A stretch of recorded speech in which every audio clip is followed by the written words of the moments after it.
In 1972, an international heroin merchant, a known killer, escapes from a Mexican prison and comes home to San Antonio. The cops can't seem to catch him. People turn up dead, and the local press runs with the story. His return plunges the city into turmoil, and it captures the imagination of a generation of Mexican Americans, including me. My name is Joseph Tovares. This is the return of Fred Carrasco. In the early summer of 1972, Fred Carrasco is in Mexico, just outside the beautiful city of Guadalajara. Fred is the head of an international criminal empire.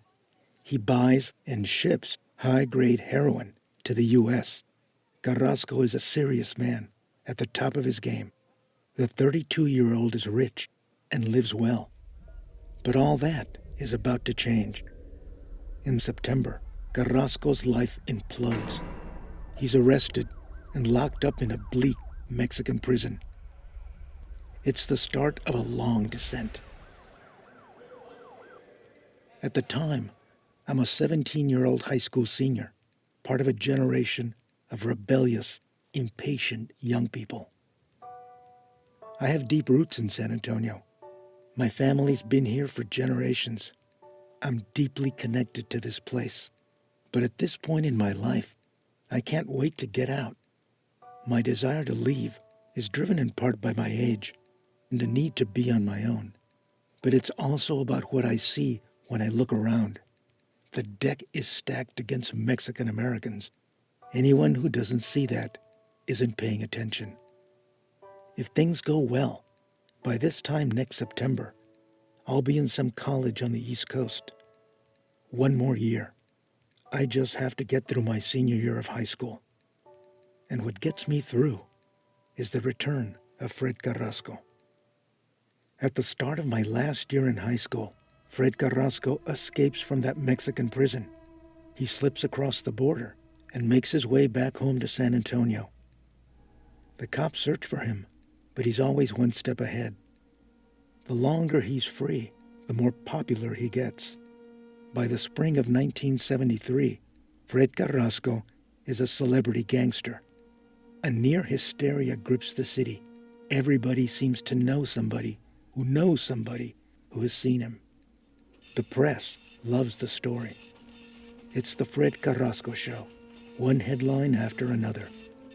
Fred Carrasco is great entertainment, but that's not the only reason I and lots of others follow the story. For me, and a generation of brown people like me, Fred Carrasco's return is a lifeline at a time when we needed one. To us, he's a superhero who challenges authority. Jose Gallegos sums it up well. In the 1960s, he's a member of a rival gang that battles Carrasco. I meet with Jose to get his perspective on Carrasco's popularity in the barrios of San Antonio. Because, again, Fred was one of us. And I think that that's why we were supportive of Fred. I mean, we're fighting an uphill battle and almost insurmountable foes that any little victory, is amplified because they're few and far between. They're few and far between. Carrasco has a lot of supporters like Jose, but there are plenty of detractors. To a lot of white folks, Carrasco is the epitome of the bad Mexican, a murderous drug dealer. They're not wrong. Carrasco goes to prison for killing a kid when he's just 16, and the FBI believes that Carrasco is responsible for more than 40 murders in Mexico. His return to San Antonio in 1972 is followed by the murders of several of his associates, an intense police search, a bloody shootout with the cops, his capture, and a life sentence. And then, in the summer of 1974, Fred Carrasco's final act, an 11-day prison siege. From Huntsville, word of a takeover at the Walls The prison. end of that prison siege is violent and tragic. Bullets, blood, dead bodies. When it's over, a lot of us are left with questions. In the early 1970s, we know Carrasco's a heroin dealer. We witness the impact of that drug on our friends, neighbors, and family members. Yet we quietly, and some not so quietly, cheer him on. Greg Barrios is an activist and teacher in the early 1970s. Like many people, he's focused on what Carrasco represents, not on how he earns a living. So when a person like Carrasco comes along and he's against the system and talks about the injustices that Mexicans face, we bought into that. We identified with that. And the fact that he was a drug dealer did not become the main kind of concern for us. Many of us choose to look past the impact of Fred's heroin on our community. What does that say about us? What does that say about San Antonio? And what does that say about that time? In that early summer, after my senior year of high school, I'm offered a college scholarship, and I don't hesitate. Less than a month after Carrasco's capture, I leave for Boston. College gives me a taste of life away from San Antonio, and eventually, I leave the city behind. I spend most of my life on the East Coast, in places about as different from the barrios of San Antonio as you can find. Almost 50 years later, I learn about a batch of recorded phone calls made during Fred's armed takeover at that prison. I download them all. Authorities kept those tapes under wraps for decades, and I understand why. They're raw and difficult to listen to. The hostages are under enormous stress, and they break down. Men and women plead with prison officials to give in to Carrasco's demands, hoping to save their lives. These men have been nice to us, but all they want is to get out of the country. And I don't think there'll be any bother to us. He's fixing to kill us, please. For God's sake. This is human life. Now you're fixing to get us killed. And then there's Carrasco. As I listen, I realize I'm hearing his voice for the first time. And it's full of resolve. Now there's only one way that these people will see the light again, and that's for you to cooperate. You have the power. Fred is used to getting his way, and he wants out of that prison.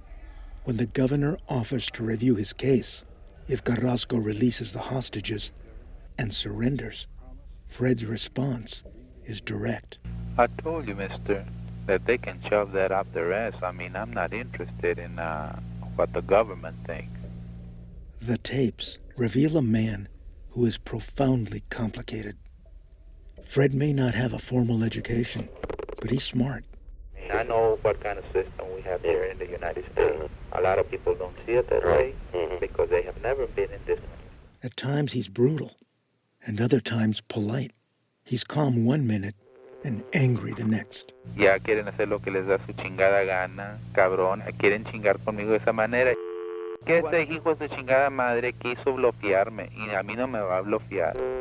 They said I've killed people. I just killed people. They haven't said that they were my enemies. Get off the line. Those tapes take me back to the 1970s, to San Antonio, and they start me on an 8-year journey to better understand what happened in 1973 and 74. This project brings me home. I make numerous trips to San Antonio. I talk to former cops and a former police chief, criminal defense attorneys, reporters, recovering addicts, and associates of Carrasco.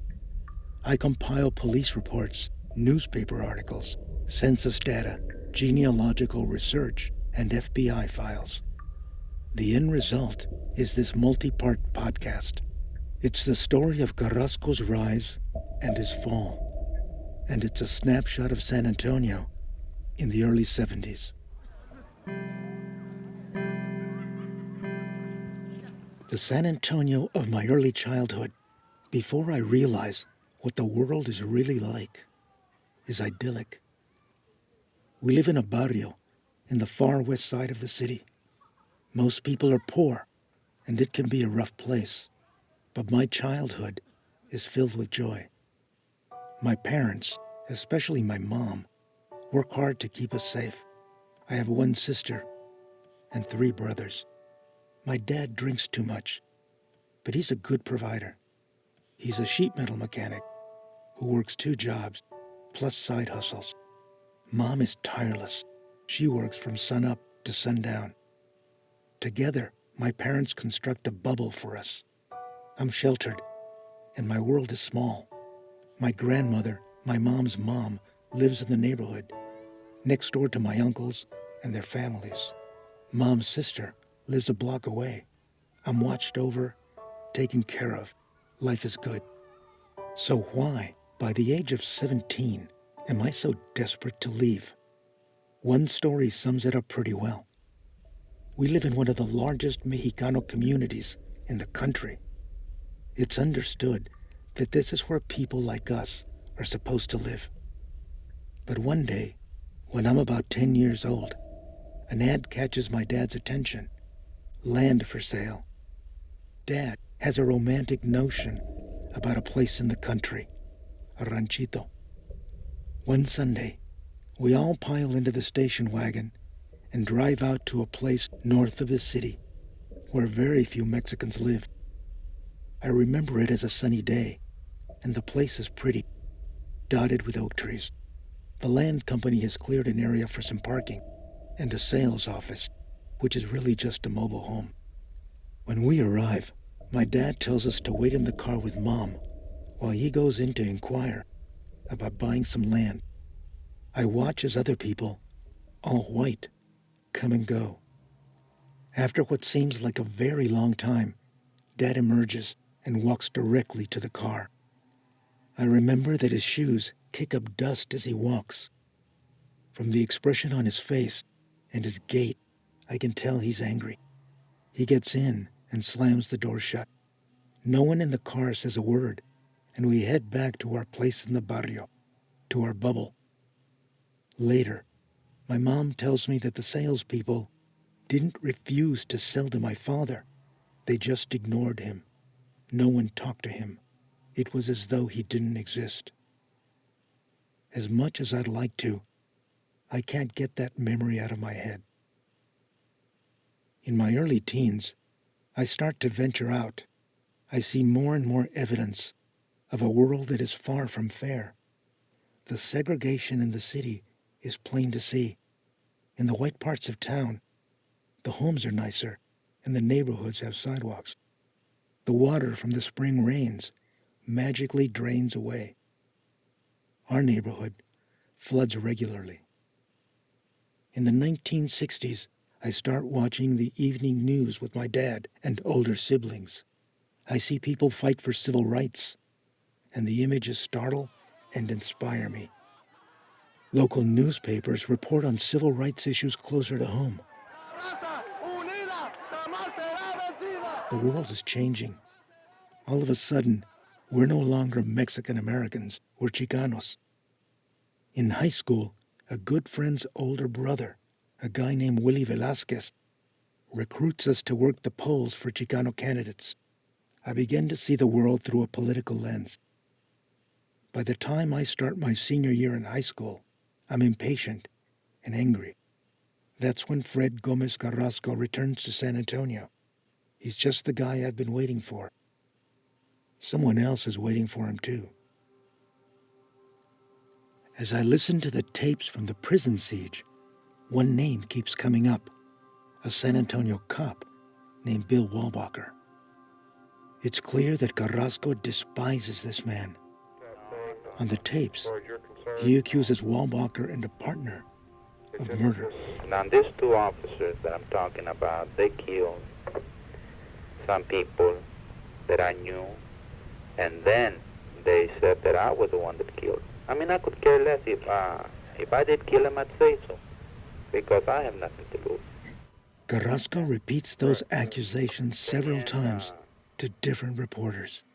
Near the end of the siege, he taunts Walbacher and challenges him to a gunfight outside the prison walls. I'll have a duel with him. Say what you said again. What did you say? That if Walbacher is a man, I'll come outside and shoot it out with him. You will go out and face Walbacher? Right. If he goes and calls you out, you'll, in Western style, go out and face him. I'll shoot it out with him because I don't believe in ambushing a man like he ambushed people in the past. It's clear to me that there's a backstory here, and I start to dig. I learn that Bill Walbacher is Detective Sergeant William Big Bill Walbacher. My gut tells me that Big Bill Walbacher is a major character in the Fred Carrasco story. When I ask around, it seems that just about everyone I talk to knows about Big Bill. He's a police department legend. Big Bill is over 6 feet tall and weighs close to 300 pounds. People tell me he's a man to be feared. Rookie cops are warned to stay clear of him. And by the time Carrasco starts to build his criminal empire, Walbacher's an institution inside the San Antonio Police Department. On one of my many trips home, I talked to William Gibson, a former police chief. He's a young detective when Carrasco returns to the city. He remembers Walbacher as a respected cop who oversees a small team of detectives with broad discretion inside the department. The felony squad, which was comprised of a sergeant and 2 detectives, the sergeant's name was Bill Walbacher. They were a kind of a unique group that pretty much had the entire city at their disposal. They could work anywhere they wanted, pursue whatever criminal investigation was important enough, hence the name Felony Squad. Bill Walbacher has status inside the police department. He's well known, makes a lot of arrests, and gets a lot of positive press coverage. But the street tells a different story. I hear about beatings, theft, and worse. When Fred Carrasco returns to San Antonio, Big Bill Walbacher makes it his job to bring him in. Bill Walbacher, who had a tremendous informant system that he had developed over the years, started developing information about Carrasco and his narcotics trafficking and the people that work with him and for him. So I would say he was, in terms of a strategy, I would say he's the one that pretty much developed whatever strategy there might have been to target Fred Carrasco. Fred Gomez Carrasco and Big Bill Walbacher are headed for a confrontation. The lead-up will be violent and bloody and expose a dark underside of the city of San Antonio. After a long career in nonfiction television, I know that stories are never black and white, and that the truth is often found in the gray area. People are complicated. Fred Carrasco is a dangerous man, but letters to his wife reveal him to be a loving husband and a father who clearly adores and worries about his children. Big Bill Walbacher, a cop not known in the barrios of San Antonio for his benevolence, enters a burning building in 1962 and carries 4 people to safety. Walbacher is severely burned in the rescue. Big Bill's heroic efforts are acknowledged by the League of United Latin American Citizens, the country's oldest Latino civil rights organization. Carrasco and Walbacher, 2 very complicated and deeply flawed men. As I reach out to people in the community for information, word about this project gets out. Some accuse me of glorifying a narco, of bringing up horrible memories, and a Carrasco family member reaches out and asks me to quit the project. They ask that I leave the family alone. Lots of people whom I approach flat out refuse to participate, and people warn me to be careful. After more than 50 years, Fred Gomez Carrasco still hits a nerve. I'm Joseph Tovares. Join me for episode 2 of The Return of Fred Carrasco. we'll explore Carrasco's early life and his trajectory from teenage gang member to international heroin smuggler. We'll take a deep dive into Carrasco's nemesis, Big Bill Walbacher, a poor kid who grows up on a farm and goes on to become a cop that even other cops fear. Carrasco and Walbacher both come from nothing, both are ambitious, and both play to win. Their battle will be epic.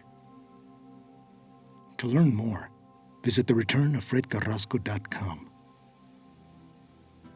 Leslie Norman is the executive producer of the project. Her wisdom and guidance are much appreciated. San Antonio-based journalist Noy Mahoney's knowledge of the Carrasco story and his connections in the city were invaluable.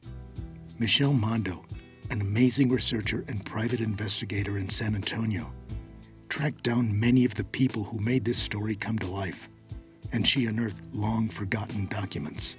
The remarkable scholarship of Mike Tapia, David Montejano, Jean Morales, Juan O. Sanchez, and Diana Montejano helped me see Carrasco in context. George Cisneros and Urban 15 offered their space for recording of interviews on many of my visits to San Antonio. The Return of Fred Carrasco is produced by me, Joseph Tovares. The idea for this podcast was developed in partnership with my late brother Raul, who passed away during the production of this podcast, but whose imprint is on every episode. I miss my brother every day. And a very special thanks to my wife Munya, who allowed me to descend for several years into the dark depths of this story, and whose support for me never wavered. Gracias a todos. The Return of Fred Carrasco is a production of Joseph Tovares, LLC. Copyright 2026. All rights reserved.